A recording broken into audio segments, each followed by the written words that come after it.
Hey guys, and welcome to a new Let's Play. I don't know if this can be called a Let's Play, because this isn't necessarily considered a game, as it is considered a sound novel, which is basically reading. Going through something and reading it all. So you all get to listen to me read for hours upon hours upon hours on end. Not every video will be hours though. More like 15 minutes. Because I can't read for that long. So, this is Higurashi When They Cry. Chapter 1, Onikakushi. Now this follows the arc and storyline of one of the many,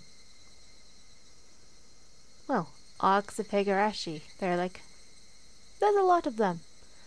So hopefully there'll be a lot of chapters to read. But I don't know when the next one will be released.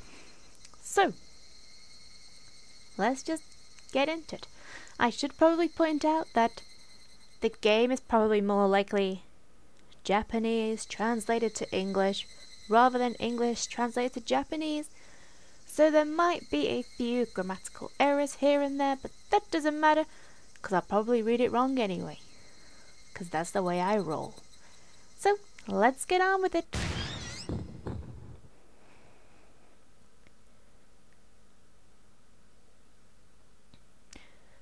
Don't be sad. The world may not forgive you, but I do. Don't be sad. You may not forgive the world, but I forgive you. Tell me, what must I do to earn your forgiveness? That's by Frederica Bunkestel. I don't know if I read that right. It's a work of fiction. 1983.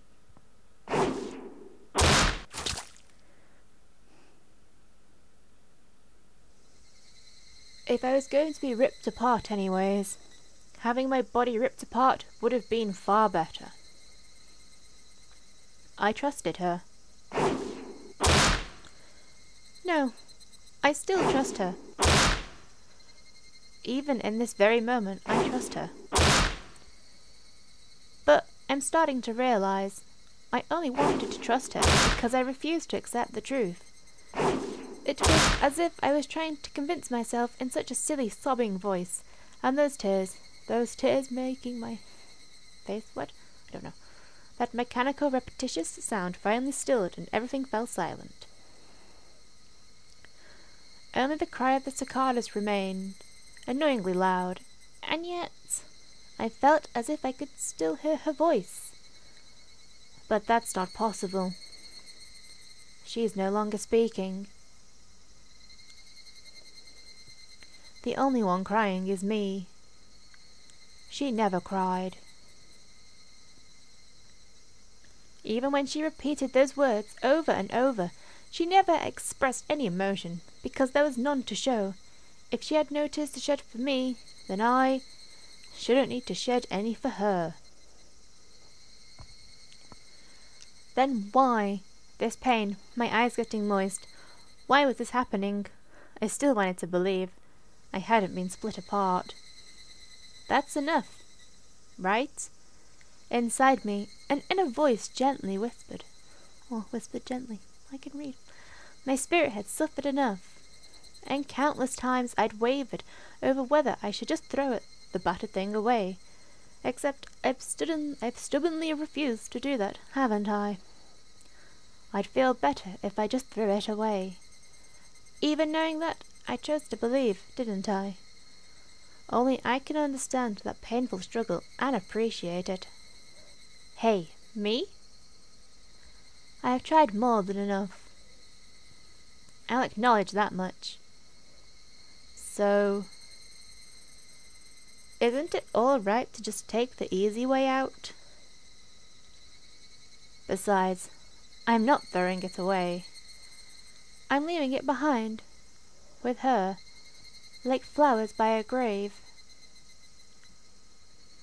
Now then, calm your nerves.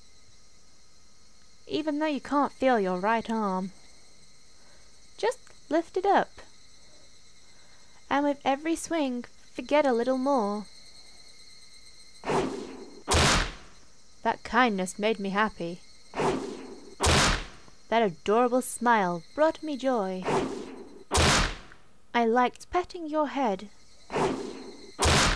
I loved how demure you were. Because this will be the last time.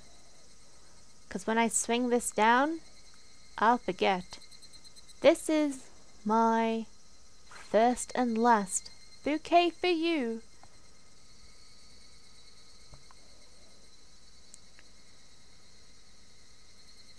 Perhaps I really did love you.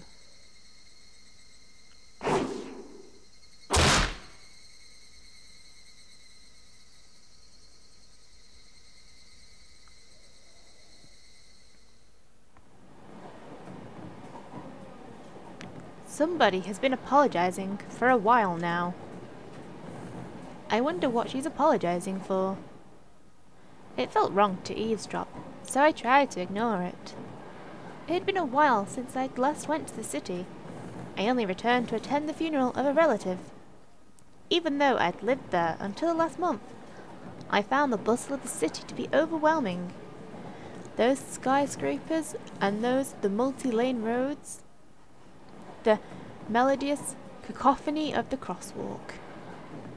Even the campaign speeches blaring in front of the station felt nostalgic.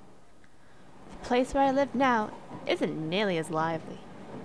There's only the chirping of locusts and the babbling of brooks, and the cry of the Higurashi, the evening cicadas. Rather than making me feel lonely, that quietness had begun to instill a sense of serenity. There is nothing more. There is nothing where I am living now. I can read. I don't mean there aren't any burger joints. There aren't even vending machines. No music stores, no restaurants, and no arcades. Even an ice cream parlor would be unlikely. The nearest town has some stuff like that, but it's an hour away by bike. But come to think of it, it wasn't really a big deal. There were music stores and arcades and ice cream parlors, but it wasn't like I ever hung out at any of them. I had lived in the city for 10 years and never once been to an ice cream parlor. I should have gone at least once. It's only now that I'm starting to regret that a little. Somebody is still apologizing. Who is she apologizing to? She's apologized so much. So just forgive her already. There's no reason anyone should ever need to apologize so much. I started to feel a bit annoyed at whoever was refusing to forgive her. No matter how bad the mistake, there's nothing that can't be forgiven. There's no such thing as an irreparable mistake. You just need to be more careful next time. She's still apologizing, even now. Then, has she really done something that can't be fixed? I have no idea what she's done. But if it can't be fixed, then that's all the more reason to forgive her. No matter how much she apologizes, nothing will change. But even so, she keeps apologizing in such a heartbreaking voice. Hey you, the one she's apologizing to. Why don't you just go ahead and forgive her? She's apologizing in such a pathetic voice. Keiichi, we're almost there. Wake up. I was finally roused from my nap by my father's prodding.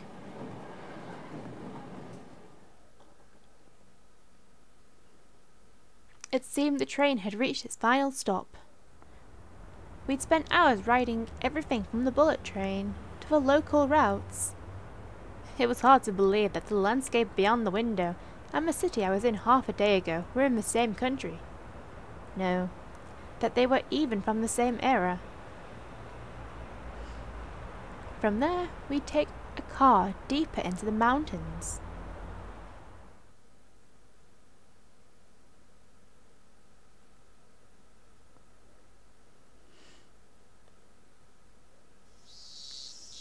past where the dense forest encroaching on the mountain road suddenly opened up.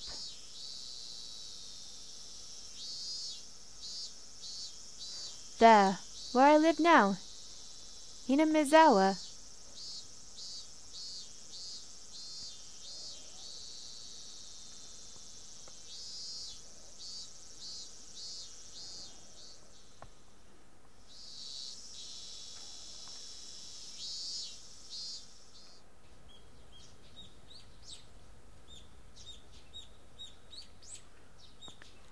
Even though we were approaching summer, the morning air still had a frigid bite. Although, in exchange, you could fill your lungs up with crisp, clean air. Flipping open the window, I was greeted with a verdant expanse. Nothing but trees. The neighbouring house was far away on the other side, so I was probably the only one enjoying that view and that air. I filled my lungs with another deep breath. Since I started living in Hinamizawa, I learned that even air had its own taste. I quickly finished getting ready for school and headed downstairs for breakfast. My mother was the only one there. My father was nowhere to be seen. He was probably up working until the early morning. Dad had a rather unconventional job as a painter. It's such a laid-back profession. Get up when you want, sleep when you want, and work when you want. I was so jealous of that easygoing lifestyle. I even wrote for school that I wanted to be a painter when I grew up. Dad was ecstatic about that. It was just because it looked so easy. I'd never tell him that though. Mum laid breakfast out on the table. Seaweed, pickled vegetables, raw egg, and grilled salmon. My mum was such a good cook, it was scary. A perfect, immaculate, ideal breakfast. Unlike my dad, who didn't even know the meaning of the word schedule, my mum never squandered any time or effort. She hummed a little tune as she brought over the miso soup. It seemed like she was in a good mood today. I'm so happy you've been waking me up early since we moved here, Keiichi. If I don't wake up early, I won't have time to eat breakfast. I thought I was being cute, responding with a wisecrack after being praised for being good. Full bowl of rice, or will half be enough? Pile it on! First, I savoured the steaming hot rice with the seaweed. After that, I covered it with the egg. Between bites of rice, I enjoyed the crunch of the pickles. Not bad at all. Excellent, as usual. Watching me clean my plate, Mum gave me a warm smile. I'm so happy you haven't skipped breakfast ever since we moved here, Keiichi. I was not a morning person when we lived in the city. I slept right until the last minute before school and rarely ate breakfast. Boycotting the breakfast Mum made me each morning, that was probably the only way I could protest being forced to attend cram school. I guess that was what you would call my rebellious phase. I wouldn't so much as look at the breakfast she woke up early every day to make. If I could go back in time, I'd slap myself. Mindful of the time, Mum rushed me along with a wide grin. Isn't it about time to meet up with Rena? Hurry, hurry.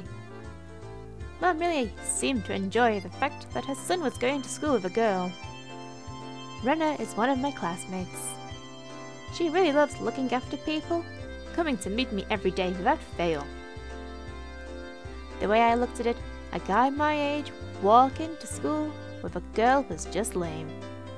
But, well, keeping a classmate waiting for me every day wouldn't be very considerate. Seriously, though, how long does Rena wait there for me every morning? Taking one last scoop of miso soup, I raced for the door. Please thank Rena for the pickles. Come to think of it, those pickles weren't store-bought, were they?